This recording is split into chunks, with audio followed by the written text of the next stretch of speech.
Good morning, good evening, good afternoon, good night, depending on where you are in our world. Greetings from Utah, USA. I'm bringing you this news here because I'm very concerned. It's alarming, in my opinion, of what's going on with the demand and supply for masks. As demand spikes for medical equipment, this Texas manufacturer is caught in coronavirus's supply chain panic. They're doing an outstanding job, but they can't keep up. This was published on February 5th. As the number of this coronavirus case in China skyrocketed in the past week, a small Texas manufacturer was inundated with orders from 8,000 miles away. Then Stephen K. Bannon reached out.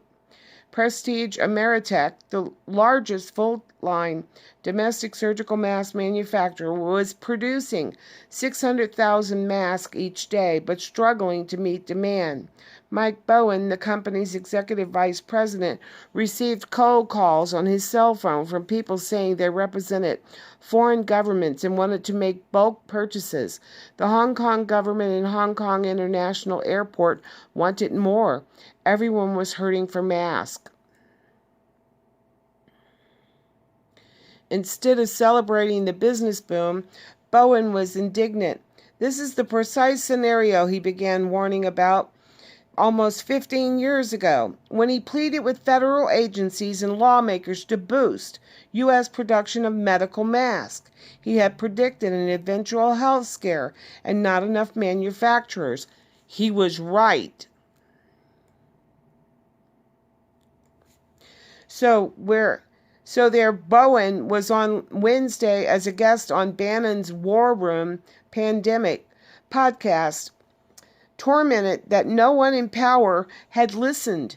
Bannon, a former top advisor to the President Trump, has long cautioned about the decline of U.S. manufacturing. What I've been saying since 2007 is, guys, I'm warning you. Here's what is going to happen. Let's prepare. Bowen said on the program, because if you call me after it starts, I can't help everybody. The coronavirus outbreak has led to a health crisis, a diplomatic fiasco, and increasingly an economic mess. It has also exposed major vulnerabilities in the medical supply chain.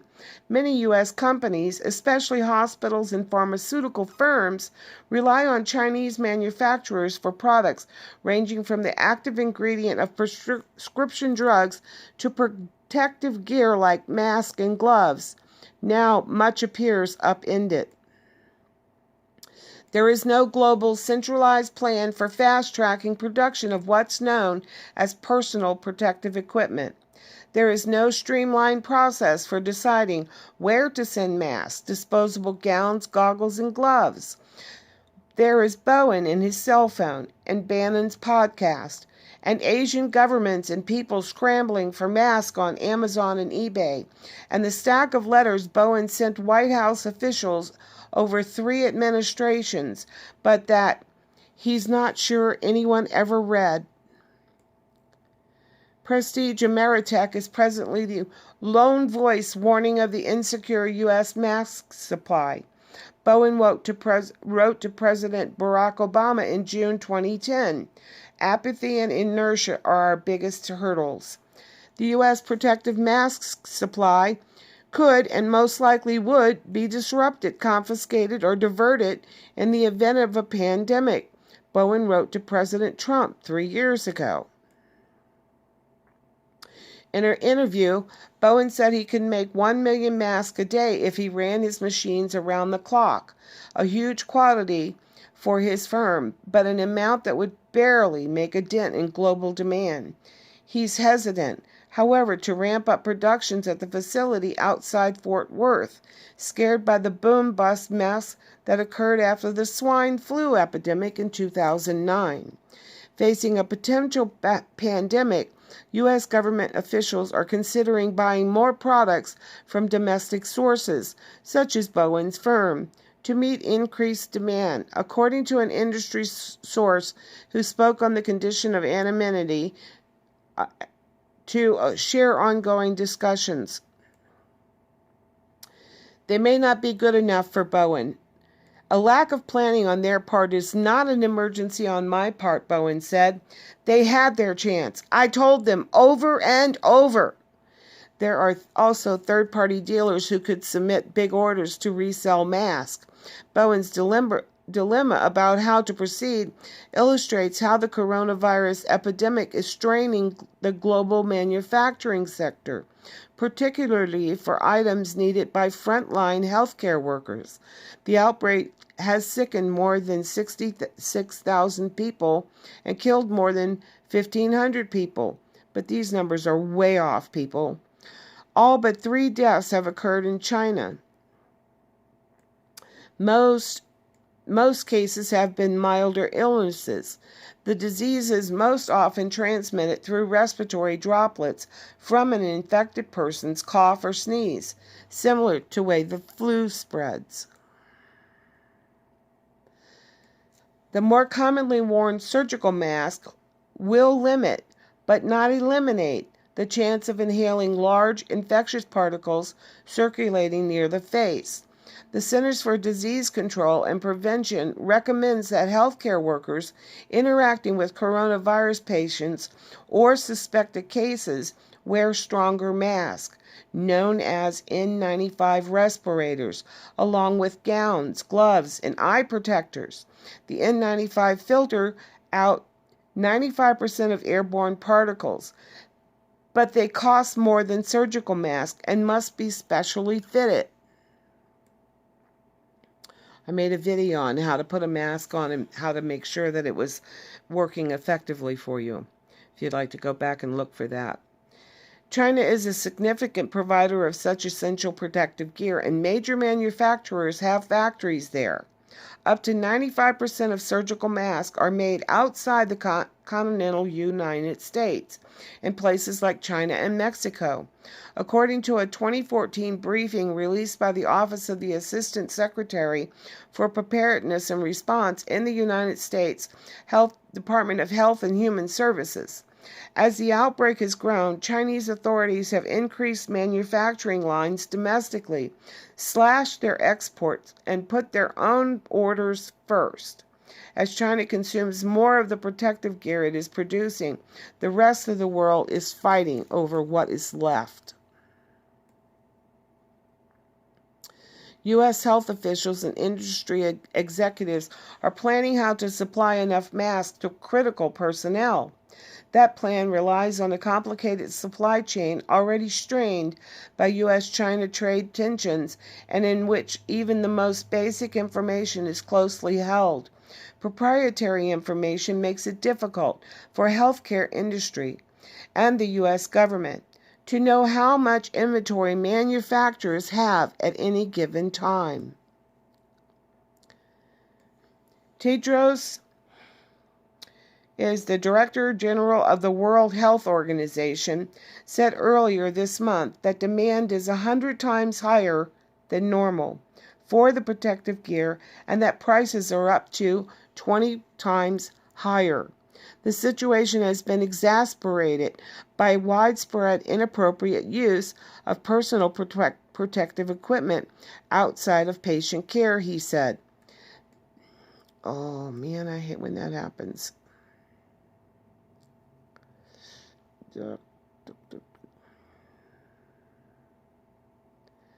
Bowen. And I've lost my place. Said he could make the mask, the more worn. China is a significant provider. U.S. health officials and industry executives. Tedros. Here. There is limited stock of PPE, and we have to make sure we get it to the people who need it most, in the places that need it most, Tedros said. Prestige Ameritech typically sells a case of 500 ear loop masks for less than $50 to hospital distributors, but this week 250 of the firm's tie-on masks were posted on Amazon for $370 through a third-party seller. Bowen, alarmed by such a steep price, said he was frustrated by the reality that once someone buys our mask, we cannot control what they do with them.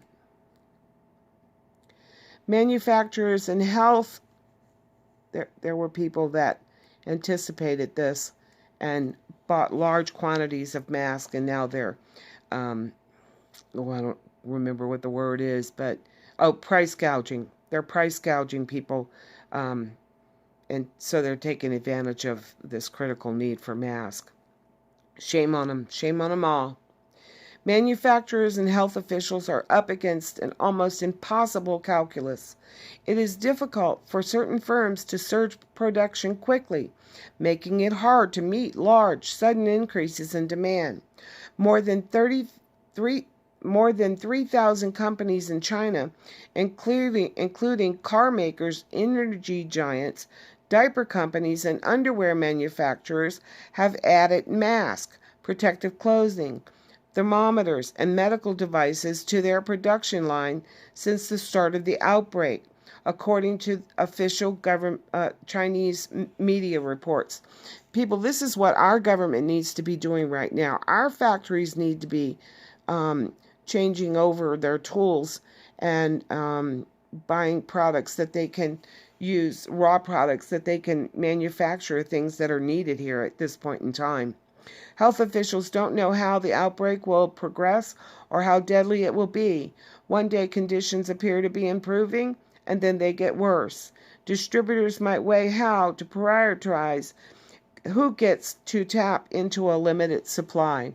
During the 2009 H1N1 swine flu pandemic, demand for N95 respirators and face masks spiked dramatically. Orders overwhelmed manufacturers, creating a 2 to 3 year backlog, according to a 2017 report about shortages. U.S. officials had to dip into the government's secret stash and the Strategic National Stockpile and release about 100 million respirators and face masks to states. Now, let me just impress upon you, that was 100 million respirators and face masks to states. So that was in 2009. Now, here we are in 2020. We don't have a plan in place for that scenario that allows for the quick decision making that you'd like to see, said Asha George, executive director of the nonprofit Bipartisan Commission on Biodefense. In the panic of the swine flu epidemic, HHS contacted Prestige Ameritech to ask how many more masks it could produce. Bowen said that was around the same time the company moved into a larger factory and hired 150 people. God bless their hearts. And thank you, Mr. Bowen, for trying so hard to get our government to pay attention. But after the pandemic, demand declined, and it took months for the hospitals and distributors to go through the surplus of masks they had ordered but never used. Prestige Ameritech had to let most of its workers go. See, we should be backing something like this, not bailing out banks and car manufacturers, but people that are doing things like this that are critical to the public's health. We should be backing them 100%. If they make all this product and then they are out of business and don't have enough work to keep their people going, because they ramped up their production and produced what was needed, and then we just leave them hanging. Everybody said, and the guy warned over and over again, 2 different administrations, actually 3, to prepare for a pandemic, not to just sit on their laurels and wait for it to happen and then panic. Everybody said they'd stay with us. The day after the pandemic, they forgot who we were. We nearly went out of business, Bowen said on Bannon's podcast, his voice beginning to crack. I can't do that. I can't put our company. I can't fire 100 people again. In the United States, there is enough finished product to supply hospitals and other frontline health workers for the next 4 weeks, according to an industry expert who works with manufacturers but spoke on the condition of anonymity to share ongoing discussions. The coronavirus epidemic is expected to last longer than 4 weeks. Major U.S. airlines have canceled flights to China through late April, a date that could be moved back again if necessary. What about the flights in and out of Italy and South Korea and from everywhere else around the world where this is breaking out? The coronavirus epidemic is expected to last longer than 4 weeks. We're trying to do some projections, the industry expert said. How do we get to the next 3 weeks? And how do we get to the 3 weeks after that? Routine annual production in the United States has been estimated to be 1.5 billion N95 respirators and 3.6 billion surgical masks, according to the 2017 report in the journal Health Security. The report estimated that 1.7 billion to 3.5 billion N95 respirators and 100 million to 400 million surgical masks would be needed to protect healthcare workers in the event of a severe influenza pandemic. Now, they told them they needed that many. How many do we have? Really? What we're hearing is like 43 million, 30 million, and we need 300 million. Okay, I looked it up. There are approximately 7.5 million healthcare workers in our hospital systems. That does not count the police departments, the fire departments, or the emergency response departments. So how many more of them will need masks and gear? And if we have 43 million and 30 million, if we have both of those combined, that's 73 million. That means the healthcare workers in the hospital can have a mask. Some of them, not all of them, will even have a mask for 1 freaking day. U.S. companies that depend on China are especially vulnerable, having endured 2 years of uncertainty throughout President Trump's protracted trade war with Beijing. Despite these challenges, U.S. officials have shifted their response to better protect the public in the weeks ahead, even as scientists' understanding of the virus changes almost daily. U.S. health officials say the number of confirmed cases is expected to grow, which is why they are enforcing quarantines to prevent spread, but also taking steps to control a much broader increase in cases. The United States is not mass quarantining people. There are people reporting coming into the New York airport of not even being asked the question or having their temperature taken after going through all kinds of paperwork and testing before they were allowed to get on the plane to come here.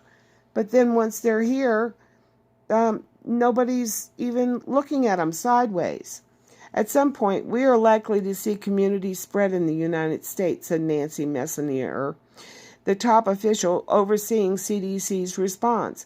On Thursday, health officials announced they would also be using flu lab tests to test for coronavirus in 5 cities: San Francisco, Los Angeles, Atlanta, Chicago, and New York, to gauge the spread of the virus, which causes mild symptoms in many people.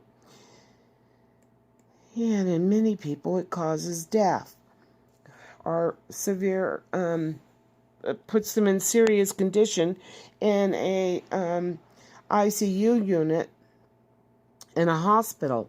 Some in the healthcare industry are reporting higher than usual demand for select N95 respirators and fast masks, Messonnier said in a briefing Wednesday. CDC does not recommend face masks for the general public, but CDC recently recommended that healthcare facilities consider strategies to conserve their N95 supplies. So let's just expose ourselves to the virus, and then if it gets really bad, we'll start using our mask. U.S. officials are also talking daily with about a dozen protective equipment manufacturers and 20 distributors that sell products in the United States. One reason there aren't more U.S. firms that manufacture a medical mask, the profit margin is low, and imports from Mexico and China are much cheaper. This has been a particular focus of Bannon and Peter Navarro, one of Trump's top trade advisors. Bowen said he had pushed policymakers to encourage the American health care system to buy domestic, but his overtures often fell flat. Bowen estimates that his masks cost 10% more than the ones made in Mexico. He said prices on the Chinese goods can be less than the cost of raw materials. He had hoped that with Trump things might be different, believing in the Buy America, Hire American initiative that the White House had pushed in 2017. After a few months, he was disillusioned, particularly after the U.S. government gave surgical mask contracts worth more than $1 million to a supplier that made many of its masks in Mexico. Although we pay $65,000 for a frickin' hammer. At the end of 2018, one of his major customers took $3 million worth of business to China. I take 2 steps forward and 1 back, Bowen said. Bowen says any pleas from the government to increase production during the crisis would be too little, too late. He'll keep supplying his normal customers. He'll try to manage the onslaught of requests flooding his email, 110 on one day alone. Until 3 weeks ago, I didn't get 1 call per month from new customers, Bowen said. Now, let's go look at what the Trump administration is saying. The Trump administration considers using the 1950s era law to ramp up production of masks and protective gear as coronavirus spreads. The U.S. could invoke the 1950s era law that would allow the government to ramp up the production of gear to combat the spread of the coronavirus. The White House is exploring the potential use of the Defense Production Act to do so. A senior administration official and a congressional aide familiar with the matter said Friday, "A lot of things are under discussion," the administration official told Business Insider, speaking on the condition of, hiding behind my name and I don't want to tell anybody who I am, to discuss internal deliberations. Leakers. Why isn't our government telling us the truth? Why aren't we being informed like all these leakers? How can we even depend on that information coming as an anonymous tip? I mean, I could say anything and ask to remain anonymous.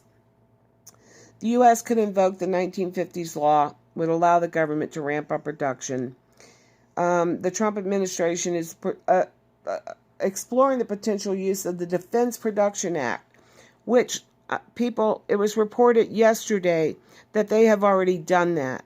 They are actually taking control of the companies that are in the United States that are producing medical supplies such as masks, gloves, gowns, and goggles. So they're already taking control of that. So what that means is the government is going to get everything that these companies are making.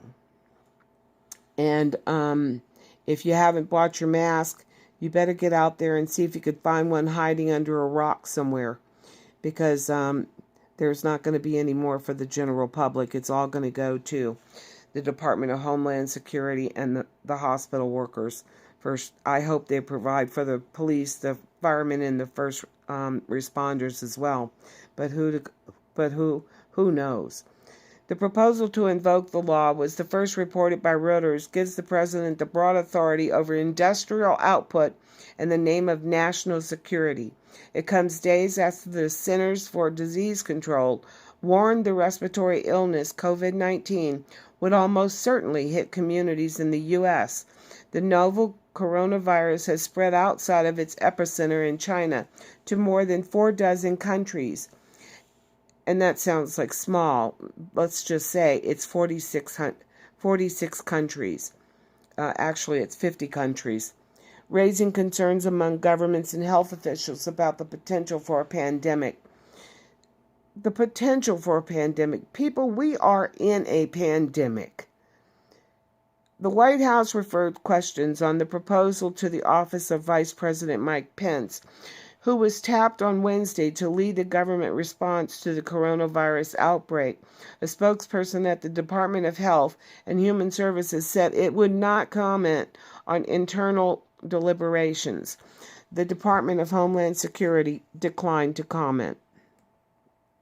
Which, if any of you saw the Department of Homeland Security gentleman in front of Congress being questioned as to whether or not they were prepared with medical equipment for the United States, and the congressman wasn't asking for just the Department of Health and Human Services people, but for all of the American people, and the gentleman said he didn't know. Repeatedly, he didn't know.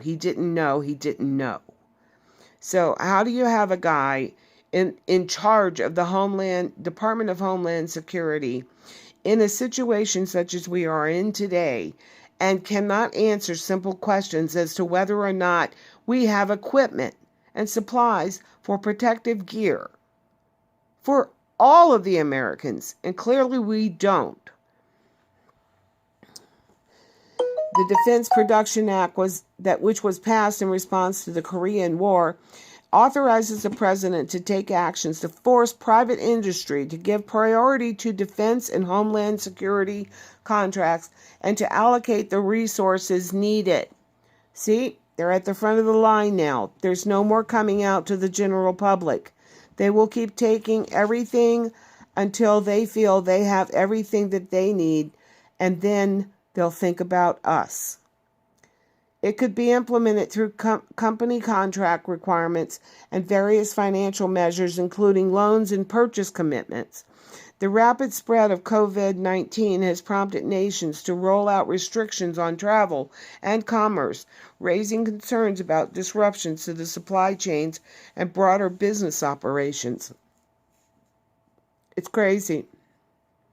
Now, let's see what they say about what we have on hand. Here's our president. U.S. expands Iran travel restrictions due to coronavirus. The president also said we had 43 million masks. Health officials say U.S. needs 270 million more face masks to battle the coronavirus.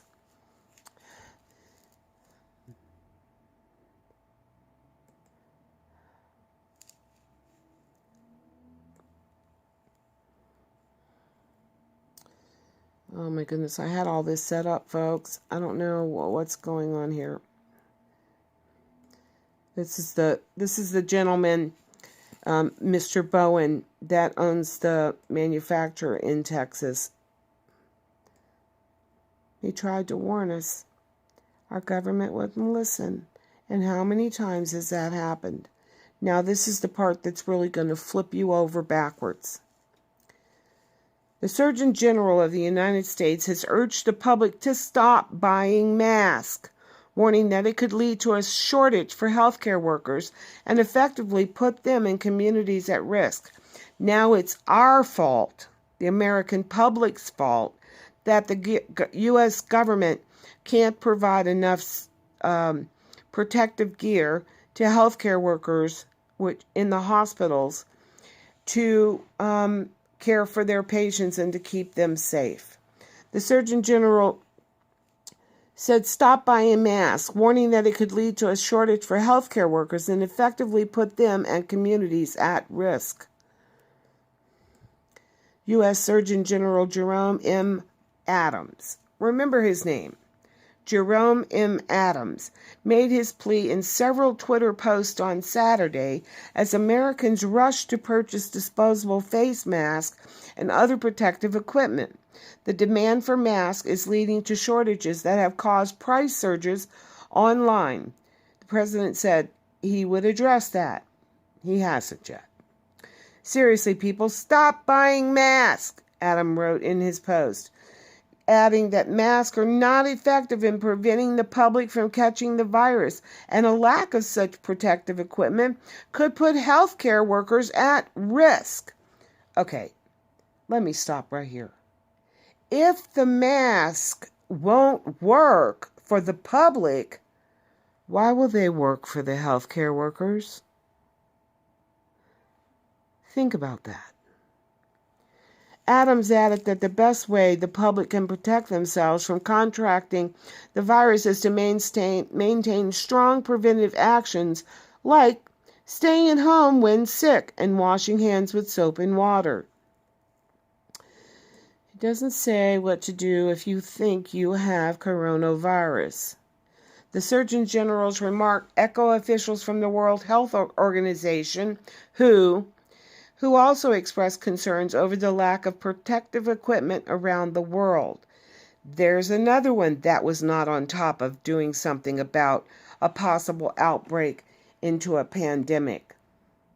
And these are the people that are responsible for watching around the world for outbreaks of deadly diseases or things that could greatly affect the health and welfare of the world.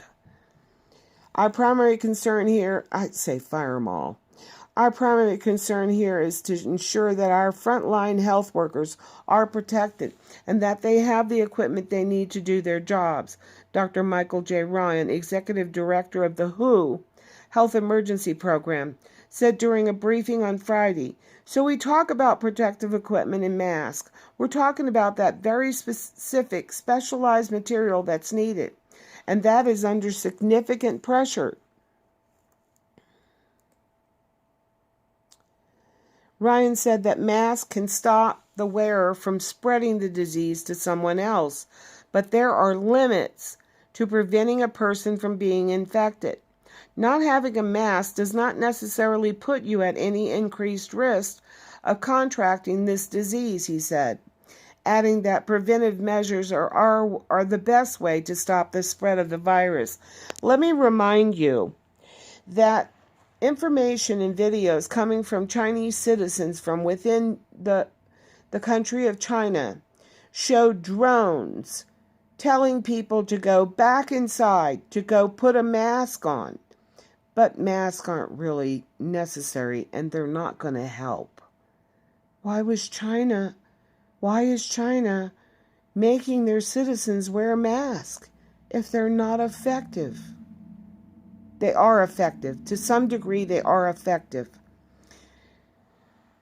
The N95 mask, if it is fitted well to your face, it will protect you from breathing in through your nose or mouth any particles of the virus that is in the air. And you can buy a little tiny ozone machine on Amazon for like $20, and you can sterilize your mask and keep using them and not infect yourself with some kind of mold or a fungus or any other disease that may be getting trapped in your mask. They can be sterilized and reused as long as they don't have holes or are worn or torn. Not having a mask does not necessarily put you at an increased risk of contracting this disease, he said. Then why do the healthcare workers need them? Why do they need them if it's not going to put them at an increased risk? That's like saying, I don't know what that's like saying. It's like the height of stupidity. The risk to the American public remains low. We should anticipate more cases, but the risk to the American public remains low. Dr. Robert Redfield, director of the Centers for Disease Control and Prevention, the CDC, said during a press conference at the White House, the American public needs to go on with their normal lives until you can't. I'm sorry, people. I am just so appalled at the lack of preparedness our government has in place to care for not only healthcare workers, but the American public.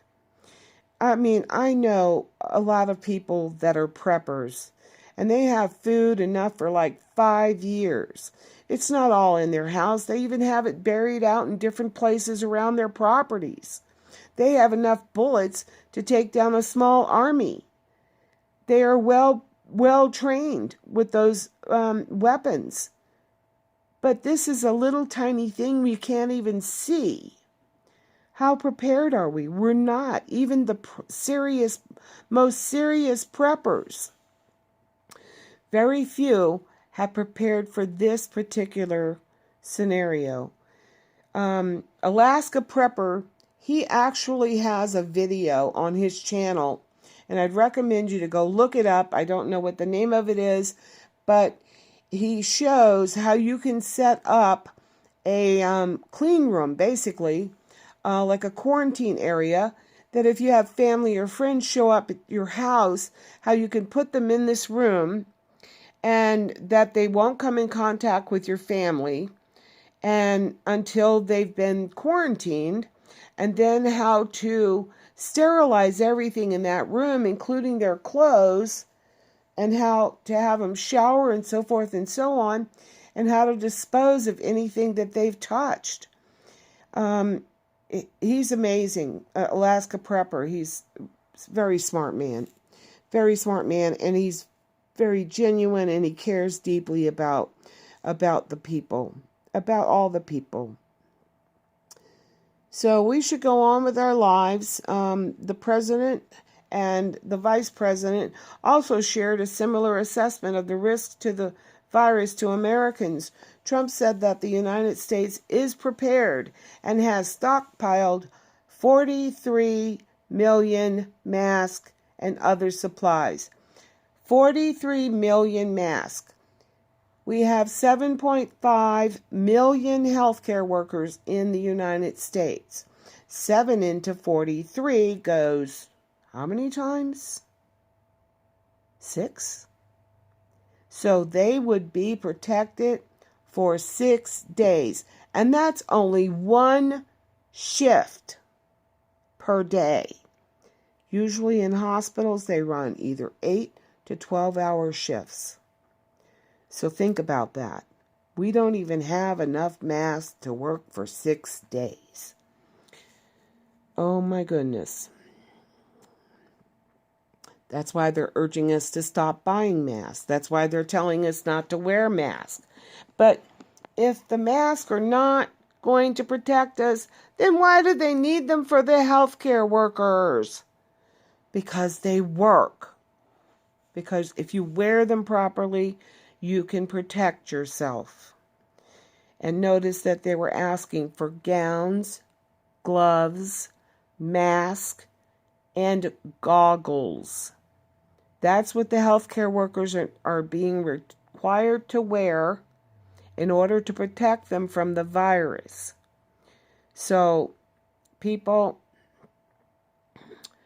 prepare as best you can, and I hope you've already gotten your hand on hand sanitizer and N95 face mask, at least, or some respirators, or some P100 mask, something that makes an airtight seal around your face to keep out those droplets that are in the air. Basically, coronavirus is an aerosol.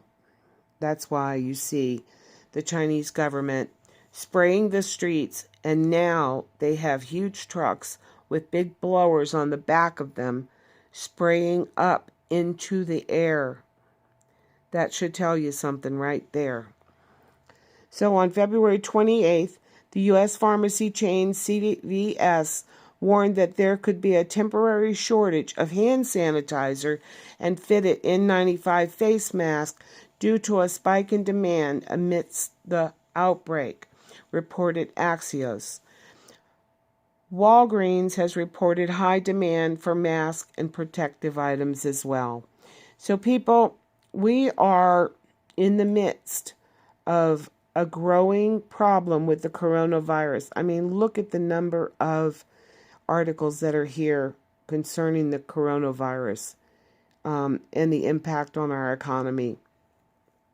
And to tell you the truth, I think our government's been more worried about the impact on our economic system more than the impact on our health. Health officials say U.S. needs 270 million more face masks to battle coronavirus. Oh, people, if you have masks, treasure them. Get an ozone machine that you can sterilize them with. And if you can't do that, then get a UVC light that can also kill the viruses. Or look at the VCV equipment that have like little wands that you can pass over things to sterilize them. So you could do that with your mask, you could do that with your clothes, your shoes. You know, use your head, think about keeping your hands off your face, keeping little ones at home if you don't have to bring them out, shopping for the elderly to keep them home because they're at a higher risk, and protect yourself if you're going to go out. Try to go shopping when times at the stores when there's least amount of people there. I love you guys so much. I pray for us all every day, and I ask you to continue praying for yourselves and for our country and for the people around the world that are battling this deadly disease. And I'm telling you, what the information that we get out of China is nothing to what it really is. There was a Chinese doctor that wrote an article 2 weeks ago saying that the 4 to 5 million people that they said left Wuhan was a lie to cover up the fact of how many people are dying. Okay, folks, I guess I've given you enough to think about, enough to worry about, but don't worry, pray about everything and stay close to our God, and may God bless us all.